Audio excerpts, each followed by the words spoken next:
سلامونه دوستانو لمړنۍ ویډیو ته. دوستانو نن مو د طالبانو د مشرانو یو ویډیو تاسو ته چمتو کړې ده. هیله ده چې تا ویډیو تر پایه پورې وګورئ او اسی بې ځایه کمنټونه او بې ځایه کنځاوې ونه کړئ. دوستانو هغه مجاهدین صحیح دي چې هغه د الله دپاره جنګېږي، خو نه دا چې د خپلو ګټو دپاره جنګېږي. دا چې د طالبانو مشران په قطر او نورې هېوادو کې څه کوي دا راسره په دې ویډیو کې وګورئ. او له تاسو ټولو نه هیله دا کوم ویډیو به تر پایه راسره ګورئ چې په ویډیو کې څه دي، وروسته به قضاوت کوئ.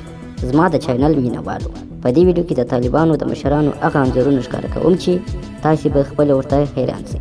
که د پښتني ټولنه یو زنانه کلي یا نورو کوڅو ته راووځي د غریبۍ یا د بلې وجې څخه، نو طالبان د غلطې ښځې ټاپه ورباندې وهي. اوس خبره دا ده چې د دوی مشران خپله څه کوي. آیا اسلام یوازې د غریبو خلکو دپاره جوړ دی که د ټولو خلکو دپاره؟ آیا اسلام یوازې د زنانو دپاره جوړ دی که د نارینهو او زنانو دپاره؟ داسې کله کېدلی شي چې دوی به خپل مشران بد او رد ووایي. د دوی مشران د پاشو ښځو سره په قطر او نورو هېوادو کې میز پر میز یو ځای ناست وي. هغه کفر نه سو، مګر دا کفر دی.